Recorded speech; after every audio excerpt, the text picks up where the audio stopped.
great to see you again, Jim. I talked to you just a month ago to ask you if you would do this interview with me, or not really interview, the Austrian Stammtisch. Yeah. And I explained to you what Stammtisch really means, that it means that it is for the locals that go to a restaurant and sit down and have something to eat without a reservation or anything like this. And this is a table that's only really allowed for locals. And I have a picture here that you can see. That is kind of like a typical Austrian Stammtisch. Yep. Do we have to wear the lederhosen? No, but I mean, if we do the Austrian Stammtisch, then of course we have the Austrian hat on.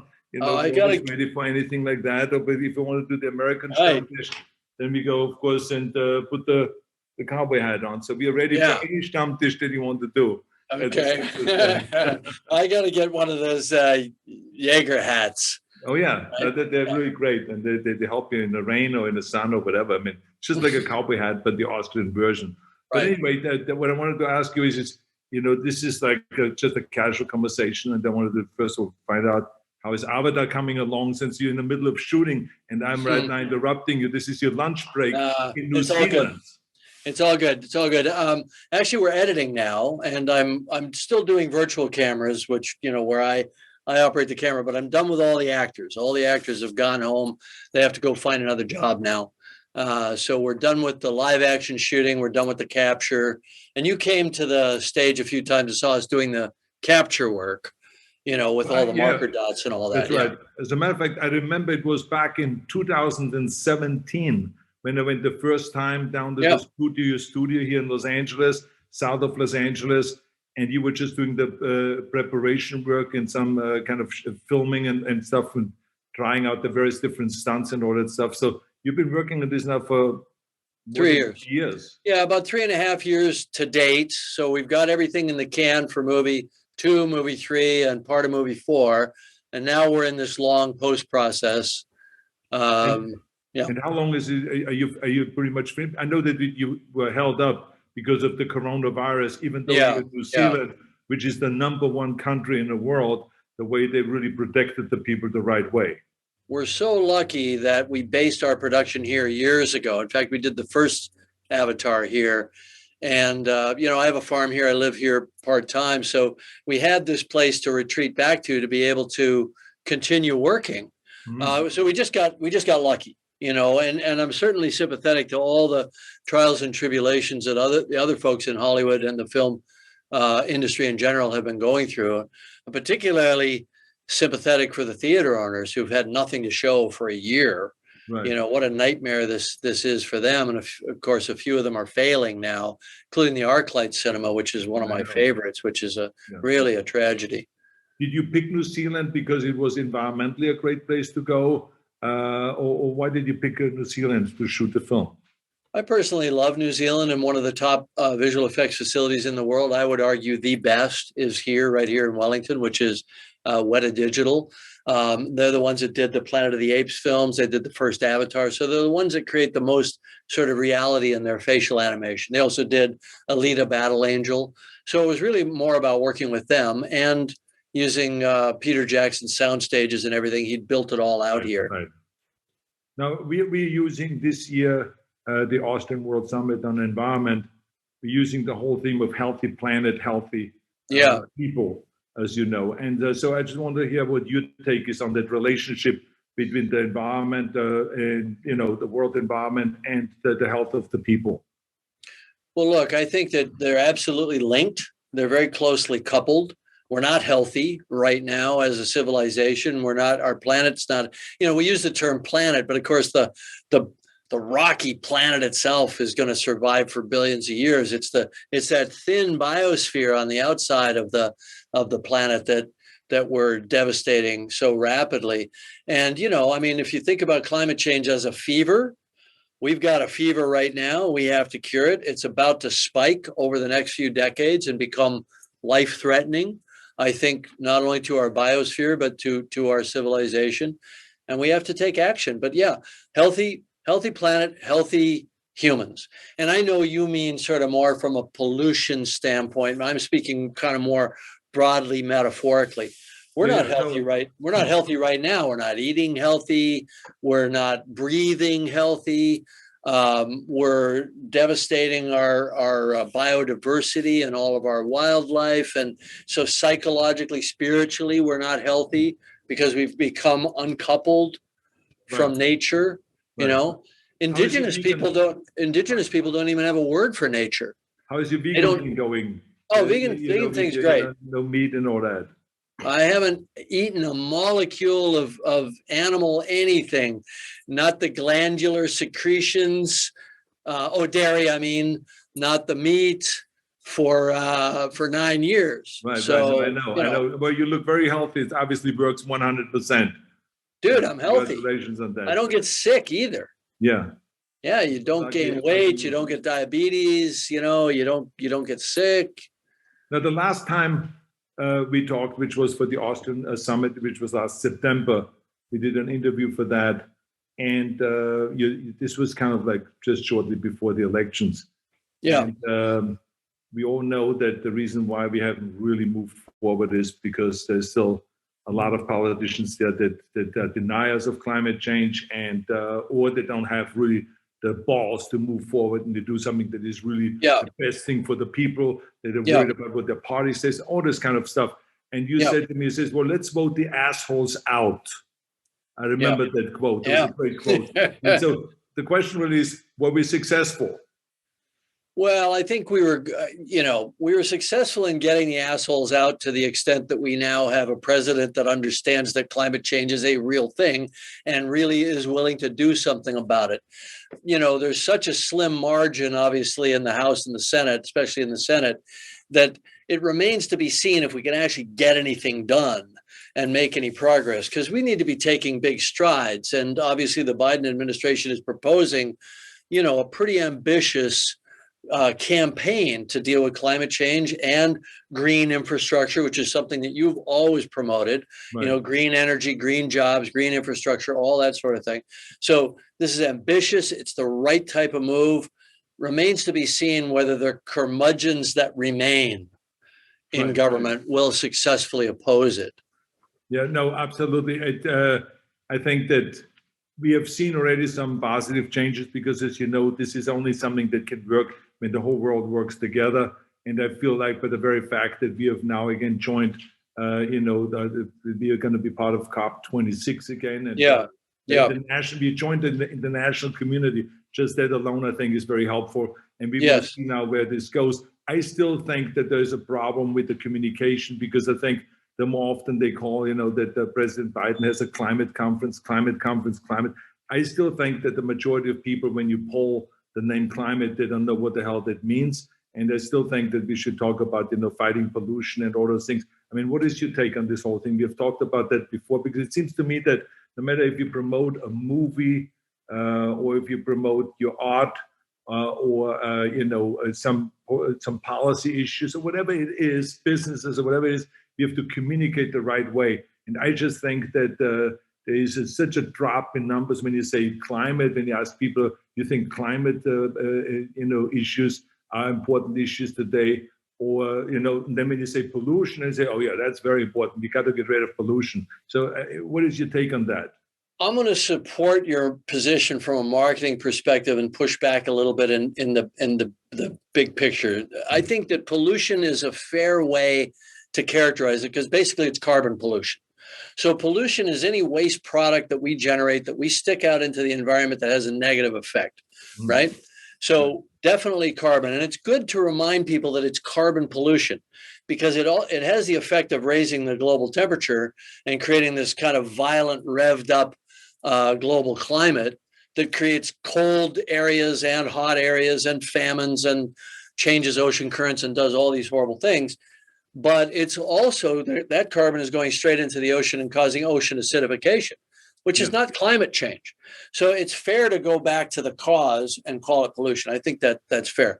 I think the reason that climate doesn't impact people is because they don't really understand the jeopardy they're in. You can die from air pollution. The way you die from climate or from carbon pollution is not direct, it's indirect. So you have crop failures, you have famine, You have refugees and immigrants on the move because their farms have dried up and the soil has blown away. And people don't really understand we are already in a world that's being impacted negatively by climate change a lot. And let me give you a great example. So 1 million farmers, there was a drought in Syria a few years ago that was unprecedented. It was clearly caused by climate change. 1 million farmers migrated to the cities saying to the government, help us. The government shit all over them. And they went on the road. They started going to Greece and trying to get across the Mediterranean, flooding into Europe. And that caused a pushback on immigration policy that brought into power a number of populist leaders, right? So this whole tip over, this whole Brexit thing, this whole tip over toward populism and hyper-nationalism and all that we experienced in the United States as well with Trump and with the, everything that's been going on the last 4 years, was one of the things that fed into it was climate. Same thing with, remember the thousands of Guatemalans that were coming up and challenging the border, and it got Trump's base all revved up and all that stuff. We're seeing direct political fallout of climate change now. We're seeing it now because those Guatemalans were forced off their land that they had farmed for 4, 5, 6 generations because of drought, because of something that had never happened in their histories of their families. It's new stuff, right? So immigration, famine, wars, crashing economies, failed states, all of the things that create misery and uncertainty and insecurity are going to double and triple and so on over the years. You don't die from climate change. You die from all its other effects, the effects that it has on people. I know. But that's why I said that we have to communicate that, how dangerous pollution, CO2 is. And how, if we stop that, and if we go and methane, alternative kind of energies and stuff like that, and cars, alternative fueled cars and all this, I think this is the direction to go. So I totally agree with you, which actually reminds me on the quote that you had, that people have to wake the fuck up. You said in one of the interviews. They do. Because we're going in the wrong direction in the fastest possible way.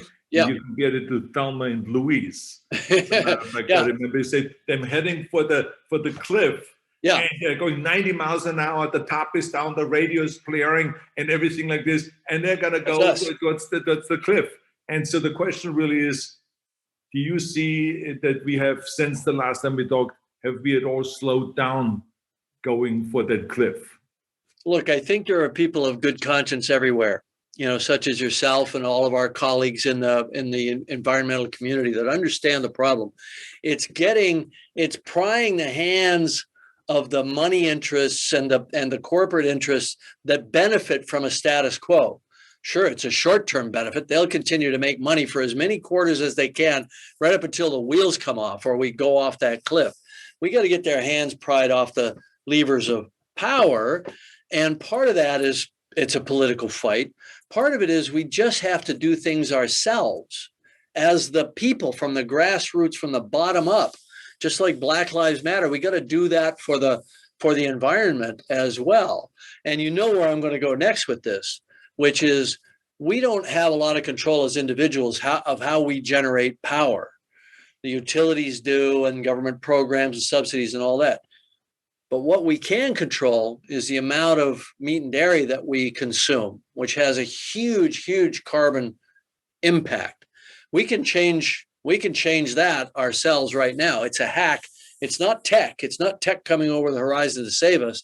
It's us saving ourselves, Well, yeah, you're absolutely right. But I mean, I think that solar, as you know, really is fantastic, not only because it creates clean energy, but also it makes you independent of those utilities. Yes, exactly. The utilities, they're very powerful, and they have big lobbying groups, and they get a lot of times their way. So the more I think people concentrate on putting solar on their roof, the more independent they are actually from those utilities. Yeah, it's highly distributed power generation, and it's being generated right where it's being used. So you're not going to have the line losses, right? You're not going to have these big transmission line infrastructures. You're not dependent on it. You look at Los Angeles. You fly over Los Angeles when you're coming into LAX, and you see mile after mile of these big roofs that are acres across, and they're just baking in the sun. I mean, we could have so many megawatts of power generated right locally in Los Angeles, and that's just an example.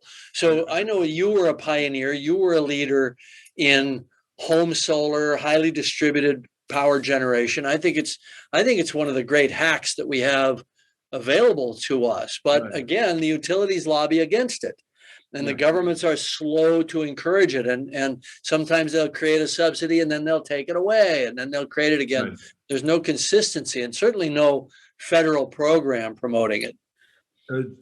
Let me ask you, I mean, environmentalists a lot of times talk about doom and gloom and all this kind of stuff. Are there any technological kind of advantages or advancements that are being made that you've seen lately? If it is kind of electric cars or some kind of energy storage or whatever it may be, technological, or sucking the CO2 out of the air, whatever it may be, is there anything that you have come across that is promising you, that is optimistic, rather than always just talking about the world coming to an end? Well, the world is coming to an end and we need to face that. But we can prevent it. But you don't, if the house is on fire, you don't just sort of whisper to somebody, hey, in the hypothetical case where the house was burning, what would you do about it? You say, run. That's where we are. And that's what we need to do. In terms of technical solutions, I think there's a real danger from people becoming techno-optimists and, Silicon Valley is going to save us, or those smart engineers at MIT are going to save us. Look, steady progress is happening every day. Holy shit, look at that. That is a tankard. What do you call that? It's a beer mug. It's part of the Stammtisch. Yeah. So what kind of beer are you drinking? I'm thinking it's, well, I don't want to do a promotion here for beer, but it's a good Austrian lager. Yeah. Okay. All right. Good. Anyway, what I was saying is that there's a danger with assuming that tech is going to rush in and save us. And people are working on, like, we want to build a machine. Somebody was bragging to me a couple months ago. We've designed a machine. It's the size of a shipping container. It only costs about $4 million per unit. And it actually draws carbon out of the air.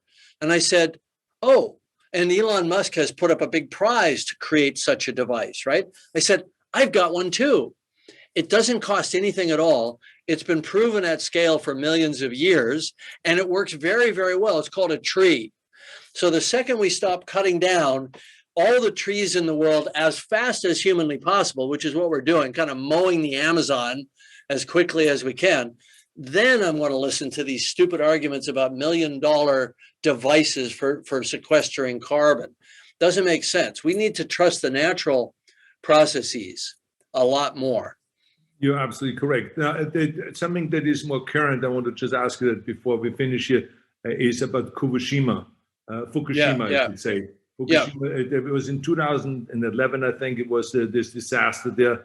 And now, since you are an ocean explorer and you've been, down to the Titanic and 12,600 feet or whatever it was, which is kind of 2.3 miles for people that don't know how deep that is and how far this is. Yeah. But you're very passionate about the oceans also, besides the air and all this kind of stuff. What do you think about them now talking about releasing the nuclear waste, even though they say that they've taken the toxic stuff out and denuclearized it or whatever you call it? But the neighboring countries are alarmed. China, South Korea, and all those countries are going crazy. What is your take on all this? Look, I approach everything from a standpoint of science and data. And I'm not fully briefed on this. The Japanese know they're going to be under scrutiny with this. So my guess is they've filtered most of the dangerous radionuclides out, but I don't know that. I haven't seen. And obviously there should be independent scrutiny and monitoring of the radiation levels in what they're talking about releasing. I believe they've left the tritium in, but you have to remember that tritium is in seawater. It's basically a heavy form of water, like deuterium. So it's always out there in seawater anyway, in microscopic amounts. So the question is, somebody independent needs to look at this. And it looks to me like it's getting politicized. Like, China's going to use it as a way to bash Japan, because China's such a polluter itself. And they're always looking to point fingers at us or at other countries. So it sounds like something that becomes a political hot football. And it's only going to get resolved by having somebody go in with essentially a Geiger counter and read the rates of what they're what they plan on releasing. And if people aren't happy, they shouldn't release it. It's pretty much that simple. And I just wanted to ask you, because you read it in the papers now and hear it on the news all the time. So I thought that I wanted to hear your take on it, because you're so passionate about the ocean and stuff like that. Okay, last question. I remember the last time when you came out with Avatar. Fox Studio had you kind of like, say, can you take some of this tree hugging things out? And stuff, and you said no, and of course you were right. It wasn't part of the movie at all, and you made $2.8 billion, and that made it the highest grossing movie in the history. So do you think there's any danger that anyone is going to come to you now with your new movie? And what is your take in general about this kind of like indirect messages in a movie? Because it was really a wonderful message, but it didn't kind of talk about the environment. No, exactly. It was part of it, part of the story, and you got it. So I really love that. So what is your take on that? I think that there's a way to make a film about these important themes. Avatar was a little bit of a Trojan horse. It promised all this spectacle and this beauty and this adventure. And it delivered, obviously, on that. And people went back and saw it over and over. So it's not like they got in and went, oh, shit, this is just an environmental film. I'm out of here. They still enjoyed the movie. And they were able to think about a little bit our relationship with nature, our relationship with each other. Where have we sort of gone off track? And that's what science fiction does. Science fiction kind of holds up a mirror to who we are, but it's like a warped mirror. You go to another planet to look back. We've got beautiful rainforests right here, but we had to go to Pandora to appreciate a rainforest. The question that I can't answer is how many people make the link in their minds that we're really talking about Earth and really challenging people to step up and do something for our biodiversity, our indigenous cultures, our rainforests here on Earth. I think there are probably, out of those millions and millions of Avatar fans, there were probably a small group of people that actually took it to heart and maybe signed up for Greenpeace, or maybe became activists, or maybe did something about it. So, but I don't think, like you said, you're not going to get people in the theaters if you're just banging them over the head with a message, especially a gloom and doom message. Well, anyway, the bottom line is that I cannot wait for the movie to come out. I know it's coming out in December of 2022. Correct. Because of the delays of the coronavirus and the lack of theaters that are open now, and all of those kind of things. Just this last question, I think I have to ask that. Is there any scoop about Avatar that we didn't know? Or that we don't know? All right. Here, let me just run a couple scenes for you right now, because I happen to have it right here at my Avid. Oops. Just kidding. I love that. Man, you set me up on that one. Look, you ran, you've dealt with top levels of government. You know how security and intelligence works. If you want to keep a secret, don't tell anybody. Right. I just didn't want to leave here and to just have someone say, why the hell didn't he ask his buddy for some inside scoop or something like that?